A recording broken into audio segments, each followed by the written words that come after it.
नमस्कार, लोकसभा टीवी में आपका स्वागत है। मैं हूं इरशाद अली। आइए बढ़ते हैं खबरों की ओर। करबला रोड स्थित भाजपा कार्यालय में बेलतरा विधायक रजनीश सिंह ठाकुर और मस्तूरी विधायक डॉक्टर कृष्णमूर्ति बांधी ने पत्रकारों से चर्चा करते हुए प्रधानमंत्री नरेंद्र मोदी द्वारा किसानों के लिए समर्थन मूल्य में 143 रुपये की बढ़ोतरी का स्वागत किया। उन्होंने कहा, अब किसानों से 2183 रुपये के समर्थन मूल्य में धान खरीदा जाएगा। प्रधानमंत्री नरेंद्र मोदी के कार्यकाल से पहले के समर्थन मूल्य की जानकारी देते हुए विधायकों ने कहा, बीते 9 सालों में केंद्र की सरकार ने किसानों को खुशहाल बनाने में कोई कसर नहीं छोड़ी। उन्होंने राज्य सरकार को किसान विरोधी बताते हुए उनके नीतियों की आलोचना की। आरोप लगाया कि बीते 4.5 साल में सेंट्रल से आए 83,000 मीट्रिक टन चावल कहां है। राज्य सरकार के पास जवाब नहीं है। इस बीते दिनों में किसानों को चाहे बारदाना हो या दूसरी व्यवस्थाओं के नाम पर खूब परेशान होना पड़ा। बिजली हाफ का फायदा किसी को भी नहीं मिल रहा है। उन्होंने राज्य सरकार पर और भी तमाम तरह के आरोप जड़े।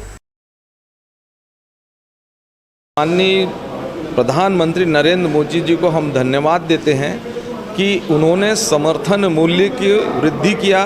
2184 रुपये की खरीदी होगी। इससे किसान समृद्धशाली होगा और किसानों का कल्याण होगा। और जो किसान के लिए जो दृष्टिकोण है वो मोदी जी का दिखने लगा है। उसके बहुत बहुत धन्यवाद। देखिए, पहली बात तो यह है कि भारतीय जनता पार्टी किसानों के नाम पर कोई राजनीति नहीं करती। चाहे 15 साल भारतीय जनता पार्टी की प्रदेश में सरकार रही हो कि 9 साल माननीय मोदी जी की सरकार हो, चाहे अटल जी की सरकार हो, किसानों के हित के लिए पूरे देश का हमने चिंता किया और उसका परिणाम भी अब दिख रहा है। रही नान घोटाले की बात, तो भारतीय जनता पार्टी के समय में जो कार्ड बने हुए थे अपात्र लोगों का, भारतीय जनता पार्टी ने उसको दुरुस्त किया, अपात्र कार्डों को काटा और कोई कांग्रेस ने उसका नहीं किया था। और ये कैसे घोटाला कर रहे हैं? मंत्री जी स्वीकार किए हैं। इतना चावल इतने दुकान में प्रदेश के कम पाए गए हैं, उनसे वसूली की जा रही है। इतने अधिकारियों को सस्पेंड किया गया है, वो तो मंत्री जी ने स्वीकार कर लिया है घोटाला हुआ है। रायपुर की डिप्टी कलेक्टर निधि साहू के भाई भाभी के कार का शनिवार दोपहर एक्सीडेंट हो गया। इस हादसे में डिप्टी कलेक्टर के भाई असिस्टेंट डीओ विष्णु साहू की दर्दनाक मौत हो गई। घटना में डीओ की पत्नी को गंभीर हालत में अस्पताल में भर्ती कराया गया है। जानकारी के अनुसार घटना हिर्री थाना क्षेत्र की है। रायपुर में पदस्थ डिप्टी कलेक्टर निधि साहू के भाई विष्णु साहू 2 महीने पहले ही असिस्टेंट डीईओ के पद पर बिलासपुर में पदस्थ हुए थे। शनिवार को पत्नी के साथ कहीं जा रहे थे। इस दौरान हिर्री एनएच में सामने से आ रहे किसी वाहन सवार को बचाने के चक्कर में उनकी कार अनियंत्रित होकर खंभे से टकरा कर पलट गई। हादसा इतना जबरदस्त था कि घटना में कार के परखच्चे उड़ गए। वहीं हादसे में असिस्टेंट डीईओ की मौके पर ही मौत हो गई। विष्णु साहू की पत्नी को गंभीर हालत में सरगांव हॉस्पिटल में भर्ती कराया गया है। हिर्री पुलिस मामले की जांच कर रही है। स्वास्थ्य विभाग की कंडम 42 गाड़ियों को नीलाम करने एक बार फिर प्रक्रिया चालू कर दी गई है। नीलामी प्रक्रिया के लिए सभी गाड़ियों को जांच कर तैयार कर लिया गया है। संभवतः अगले सप्ताह गाड़ियों की नीलामी की जाएगी। राज्य शासन से अधिकृत company metal scrap corporation limited इसकी नीलामी करेगी। मिलने वाली राशि सीधे शासन के खाते में चली जाएगी। स्वास्थ्य विभाग परिसर में लगभग 30 कंडम एम्बुलेंस वाहन खड़े हुए हैं, जिसमें संजीवनी एक्सप्रेस 108 और कुछ अन्य एम्बुलेंस शामिल हैं। इसी तरह जिला अस्पताल में 10 महतारी एक्सप्रेस 102 और 2 कंडम एम्बुलेंस खड़े हुए हैं, जिसे नीलाम करने के लिए बीच बीच में प्रक्रिया की जाती थी, लेकिन विभागीय दिक्कत की वजह से नीलामी की प्रक्रिया पूरी नहीं हो पा रही थी। अब इन कंडम गाड़ियों की नीलामी के निर्देश शासन स्तर पर मिल गए हैं। नीलामी प्रक्रिया पूरी करने के लिए शासन स्तर पर एक कंपनी बनाई गई है। अब वो ही इन गाड़ियों की नीलामी करेगा। मिलने वाली नीलामी राशि सीधे शासन के खाते में पहुंच जाएगी। मौजूदा स्थिति में स्वास्थ्य विभाग कंडम गाड़ियों का प्राक्कलन तैयार कर रहा है। इसके बाद कंपनी को रिपोर्ट भेजी जाएगी। निर्देश मिलते ही कंपनी गाड़ियों को नीलाम करने की प्रक्रिया शुरू करेगी। Metal scrap corporation limited company ही अब सरकारी विभाग के कंडम गाड़ियों की नीलामी करेगी। शासन ने इसके लिए कंपनी को अधिकृत किया है। आने वाले दिनों में अन्य विभाग के गाड़ियों की नीलामी भी होगी। लोकसभा टीवी के लिए कैमरामैन जय साहू के साथ नीरज शर्मा, बिलासपुर। जोनल स्टेशन में शनिवार सुबह 10 बजे से बिजली बंद रही। इसका सीधा प्रभाव यात्रियों पर पड़ा। इस भीषण गर्मी में उन्हें पीने तक को ठंडा पानी नहीं मिला। इतना ही नहीं, पंखे और मिस्टिंग मशीन नहीं चलने से स्टेशन भभकता रहा। रेलवे में भी समय समय पर बिजली मेंटेनेंस का कार्य किया जाता है। इसी के तहत शनिवार की सुबह 10 बजे से पूरे स्टेशन की सप्लाई बंद कर दी गई। इसके बाद ना तो वाटर कूलर चले और ना ही पंखे, यहाँ तक मिस्टिंग मशीन भी बंद रही। इन सुविधाओं के प्रभावित होने की वजह से रेलवे स्टेशन में गर्मी बढ़ गई। यात्री गर्मी से बचने के लिए रुमाल और गमछे की हवा लेकर राहत पाने का प्रयास करते रहे। उसके बाद भी कुछ खास राहत नहीं मिली। सबसे ज़्यादा हाल बेहाल पानी को लेकर रहा। एक और जहां स्टेशन में ठंडा पानी पीने के लिए यात्री तरसते रहे, वहीं स्टॉल में यात्रियों को खरीदने से भी ठंडा पानी नहीं मिला। यहां भी फ्रिज बंद थे, जिसके चलते यात्री नाराज भी दिखे। उनका कहना था कि रेलवे जानबूझकर यात्रियों को परेशान करता है। मेंटेनेंस का कार्य तो गर्मी शुरू होने के पहले ही कर लेना चाहिए था। अभी मेंटेनेंस का कोई मतलब नहीं है।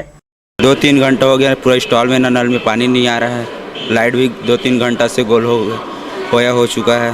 पूरा स्टॉल में पानी नहीं, रेलवे स्टेशन में पानी नहीं है। कहीं ठंडा पानी कहीं नहीं मिल रहा है। दुकान स्टॉल में भी नहीं है। परेशानी हो रही है। 2-3 घंटा से पूरा परेशानी हो रही है।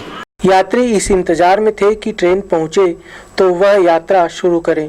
कम से कम हवा चलने से कुछ तो राहत मिलेगी। स्टेशन की बिजली बंद होने के कारण पंखे या कूलर की ठंडी हवा तक नसीब नहीं हुई। इतना ही नहीं, मिस्टिंग मशीन जिससे सबसे ज़्यादा राहत मिलती है, उसे भी बंद कर दिया गया था। यात्रियों का यह भी कहना था कि बिजली उस समय बंद रखी जाती है जब ट्रेनें नहीं रहती, तब भी यात्री राहत महसूस करते। रेलवे की लापरवाही का खामियाजा यात्रियों को भुगतना पड़ा। खासकर ऐसे यात्री जो परिवार के साथ सफर कर रहे थे, उन्हें सबसे ज्यादा दिक्कत हुई। लोकसभा टीवी के लिए कैमरामैन राजा खान के साथ भूपेंद्र सिंह राठौर की रिपोर्ट।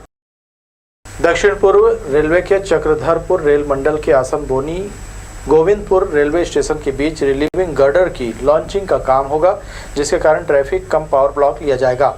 इसके फलस्वरूप 3 एक्सप्रेस ट्रेनें देरी से रवाना होंगी। रेलवे अधोसंरचना विकास के लिए लगातार काम कर रहा है। रेलवे का दावा है कि कार्य के पूर्ण होते ही गाड़ियों की समयबद्धता और गति में तेजी आएगी।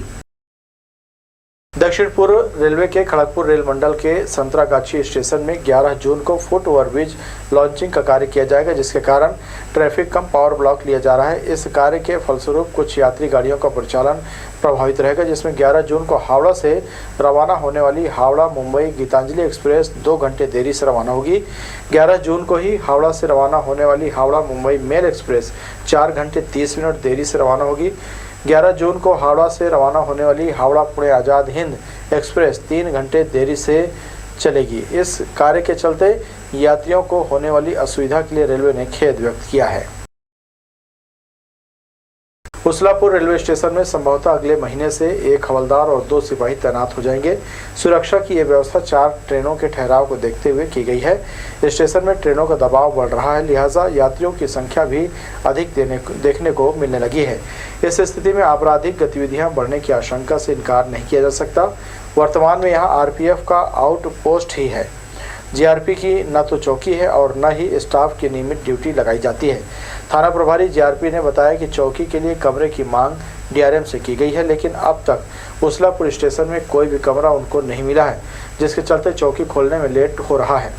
वहीं 10 जवानों की नई पोस्टिंग भी बिलासपुर में हुई है। उनमें से कुछ जवानों की तैनाती उसलापुर में की जाएगी। उसलापुर चौकी के लिए हम लोग डीआरएम को प्रतिवेदन भेजे हैं और फिर स्वयं जाके चर्चा किए हैं, तो बोले हैं देखते हैं, प्रयास कर रहे हैं, मिलेगा तो आप लोग को देंगे। अगर वहाँ पर हमको कमरा मिलेगा तो हम वहाँ पर परमानेंट बल लगाएंगे वहाँ पर ड्यूटी के लिए। बिलासपुर में जिला अस्पताल का पैथोलॉजी लैब काम कर नहीं रह गया है। यहाँ कई दिनों से विभिन्न तरह की जांच पूरी तरह से बंद है। इसकी न तो डॉक्टरों की चिंता है और न ही स्वास्थ्य मंत्री को। जिला अस्पताल में मरीजों के साथ जिस तरह इलाज के नाम पर मजाक किया जा रहा है, उसे देखते हुए इस अस्पताल में तो ताला लगाकर सभी डॉक्टरों को कंपलसरी रिटायरमेंट में भेज देना चाहिए। इस अस्पताल के एक एक विभाग में इतनी बदइंतजामी है जो किसी को भी गुस्सा दिला सकती है। अब बताइए, इतने बड़े अस्पताल में स्थित पैथोलॉजी लैब में बायोकेमिस्ट्री से संबंधित किसी भी प्रकार की कोई जांच नहीं हो रही है। जानकारी के अनुसार इस पैथो लैब में blood, sugar, blood urea, serum creatinine, serum bilirubin, SG, OTP, ALP, serum protein, cholesterol और सोडियम पोटेशियम यूरिक एसिड समेत बायोकेमिस्ट्री से संबंधित किसी भी प्रकार की कोई जांच नहीं हो रही है। हमारे यहाँ पिछले एक दिन से बायोकेमिस्ट्री का जो टेस्ट का मशीन है वो खराब है, जिसको बनवाने के लिए इंजीनियर को बोला गया है। तो अभी बायोकेमिस्ट्री के टेस्ट अपने यहाँ जिला अस्पताल में नहीं हो रहे हैं। जो बाकी टेस्ट हैं और इमरजेंसी जो टेस्ट हैं वो सारे अभी हो रहे हैं जिला अस्पताल में। ये मशीन कल से खराब थी, उसको कल लोकल इंजीनियर ने देखा है, उनके बना नहीं तो रायपुर से स्पेशलिस्ट को भेजेंगे बोला है। तो आज मोस्ट प्रॉब्ली वो रिजॉल्व हो जाएगा। हीमोग्लोबिन और यूरिन से रिलेटेड जो भी जांच है वो हो रही है अभी अपने यहाँ, और HIV की टेस्टिंग और VDRL टेस्टिंग ये सारी हो रही है अपने यहाँ पे। सिर्फ बायोकेमिस्ट्री का टेस्ट नहीं हो रहा है अभी। मतलब साफ है, यहाँ पदस्थ स्टाफ और मरीजों को जांच के लिए अपने अपने पसंदीदा नर्सिंग होम में भेज रहे हैं। धन्य है यहाँ के प्रभारी डॉक्टर और धन्य है छत्तीसगढ़ के स्वास्थ्य मंत्री। सोचा जा सकता है कि जब संभाग मुख्यालय स्थित जिला चिकित्सालय का ऐसा हाल है तो जिले के सामुदायिक स्वास्थ्य केंद्रों में मरीजों की किस तरह दुर्गति हो रही होगी। लोकसभा टीवी के लिए कैमरामैन जयेंद्र गोले के साथ इरशाद अली की रिपोर्ट।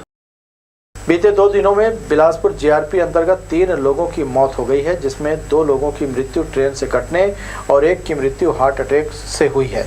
जीआरपी प्रभारी डीएम श्रीवास्तव ने बताया कि बिलासपुर जीआरपी अंतर्गत दगोरी में एक युवक ट्रेन की चपेट में आ गया, जिसके चलते ऑन द स्पॉट उसकी मौत हो गई। वहीं गतौरा रेलवे स्टेशन के पास एक व्यक्ति ने ट्रेन के सामने कूदकर अपनी जान दे दी। तीसरी घटना बिलासपुर रेलवे स्टेशन की है, जहां बिहार का युवक सपरिवार ट्रेन में सफ़र कर रहा था। अचानक उसकी तबीयत बिगड़ गई, जिसे आनन फानन में बिलासपुर रेलवे स्टेशन में उतारा गया, लेकिन इलाज के दौरान उसकी मौत हो गई। तीनों ही मामलों में बिलासपुर जीआरपी ने मर्ग कायम किया है। अभी जीआरपी में लगातार 2 दिन में करीब 3 मर्ग कायम हुआ है। एक मर्ग आपका दगोरी में हुआ था, जो जिला बल वाले वहाँ पर कर लिए, वो डाई ट्रांसफर के अपने आएगा। और फिर कल एक गतौरा से लाए थे, वो ख़त्म हो गया था। उस पर उसका नाम है धनराज नस्कर, उसमें 41-43 कायम किया गया है, उसके वारिसान को दे दिया गया है। कल एक दरभंगा एक्सप्रेस में भी एक रोहित साहू को उतारा गया है, तबीयत खराब, डॉक्टर द्वारा चेक करने में हार्ट अटैक से मौत होने गया, तो उसको आज PM करा के उनको सुपुर्द किया जाएगा। दंत चिकित्सक रोहित साहू अपनी पत्नी रेणु साहू और 1.5 साल के बच्चे के साथ दरभंगा जाने के लिए ट्रेन में सवार हुए थे। रायपुर पहुंचते ही रोहित साहू ने पत्नी से कुछ बेचैनी होने की बात कही। तत्काल TT के जरिए बिलासपुर में मेडिकल की सुविधा मांगी गई। ट्रेन बिलासपुर पहुंचते ही डॉक्टरों ने रोहित साहू को देखा तो उसे बेहोशी की हालत में नीचे उतारा गया। प्लेटफॉर्म पर ही उपचार शुरू किया, तब तक रोहित की मौत हो चुकी थी। जीआरपी की टीम मौके पर पहुंची और पंचनामा कार्रवाई कर शव को मर्चुरी में रखवा दिया है। पोस्टमार्टम रिपोर्ट के बाद ही शव परिजनों के हवाले किया गया। सहारा इंडिया में पैसा लगा चुके निवेशकों ने शनिवार को सहारा प्रमुख सुब्रत रॉय के जन्मदिन को काला दिवस के रूप में मनाया। प्रदेश के अलग अलग जिलों में धरना प्रदर्शन और नारेबाजी करते हुए उन्होंने अपनी जमा पूंजी वापस करने की मांग की। कोनेर उद्यान में प्रदर्शन कर रहे लोगों ने सहारा प्रमुख के खिलाफ जमकर नारेबाजी की। सहारा भुगतान पीड़ित संघ के जमाकर्ता एवं कार्यकर्ताओं द्वारा सुब्रत राय सहारा का जन्म दिवस काला दिवस के रूप में हम लोग मना रहे हैं। चूँकि सहारा इंडिया में भारत के 13 करोड़ लोगों का पैसा जमा है, जो कि सहारा इंडिया द्वारा भुगतान नहीं किया जा रहा है। इसी के विरोध में हम लोगों ने आज का दिन सुब्रत राय का जो जन्मदिन है वो काला दिवस मनाने के लिए हमने चुना है, और उसी के कारण हम लोग यहाँ पे उपस्थित हुए हैं। शादी का झांसा देकर दैहिक शोषण करने वाले युवक के खिलाफ सिविल लाइन पुलिस ने धारा 376 का मामला दर्ज किया है। आरोपी जय कुमार धुर्वे मूलतः रायगढ़ का रहने वाला है, जो सिविल लाइन थाना क्षेत्र की रहने वाली युवती से बीते 3-4 वर्ष से प्रेम संबंध था। इस दौरान आरोपी जय कुमार ने दूसरा विवाह कर लिया। इससे नाराज प्रेमिका ने सिविल लाइन थाने में मामला दर्ज कराया। आरोपी को पुलिस ने रायगढ़ से गिरफ्तार कर न्यायालय में पेश किया। सिविल लाइन क्षेत्र में मंगला क्षेत्र की एक युवती जो है थाना आकर रिपोर्ट दर्ज कराई थी कि उनके साथ एक युवक आरोपी जो हैं वो रायगढ़ निवासी हैं, और उनके द्वारा जो है आरोपी का नाम है जय कुमार धुर्वे, पिता मनोज धुर्वे, 32 साल, मोदहा पारा, थाना जूट मिल, रायगढ़। इनके द्वारा जो है वो इनकी शादी शोषण करते हुए शादी के प्रलोभन दिया था और शादी के प्रलोभन देते हुए किसी और लड़की की शादी कर लिया, इनके साथ शादी नहीं किया, जिस पर से तत्काल जानकारी होते ही रायगढ़ से इस आरोपी को गिरफ्तार कर लिया गया है और 376 भारतीय दंड संहिता के तहत अपराध कायम करके उसके खिलाफ कार्रवाई की जा रही है। ऑनलाइन ठगी के मामले लगातार बढ़ रहे हैं। जन जागरूकता अभियान चलाने के बाद भी लोग ठग मास्टरमाइंड के झांसे में आ रहे हैं। सिविल लाइन थाना क्षेत्र अंतर्गत पारिजात एक्सटेंशन कॉलोनी में रहने वाले विनोद कुमार राजपूत को क्रेडिट कार्ड अपडेट कराने के नाम पर जालसाजों ने 1,73,000 रुपये का चूना लगा दिया। अपनी चिकनी चुपड़ी बातों में फंसाकर ठग मास्टरमाइंड ने अब पहले 91,000 रुपये फिर 81,000 रुपये खाते से ऑनलाइन ट्रांसफ़र कर लिए। घटना 15 अक्टूबर 2022 की बताई जा रही है। सहायक शिक्षक विनोद कुमार राजपूत को इसकी जानकारी अभी लगी। सिविल लाइन पुलिस ने मामला दर्ज कर जांच शुरू कर दी है। दक्षिण पश्चिम मानसून ने अपने सामान्य समय से एक हफ्ते की देरी के बाद गुरुवार को दस्तक दे दी। मौसम विज्ञान विभाग की माने तो उन्होंने मानसून के केरल के आने की घोषणा की है। वैज्ञानिकों ने कहा कि चक्रवात बिपरजॉय साइक्लोन मानसून को प्रभावित कर रहा है और केरल में इसकी शुरुआत धीमी होगी।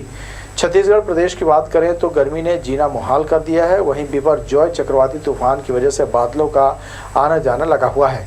अगले हफ्ते तक प्री मानसून प्रदेश के कुछ हिस्सों में अपना असर दिखा सकता है। तो ये थी हमारी लोकसभा टीवी की तमाम खबरें। अगले बुलेटिन में आपसे फिर होगी मुलाकात। तब तक के लिए इरशाद को दीजिए इजाज़त। नमस्कार।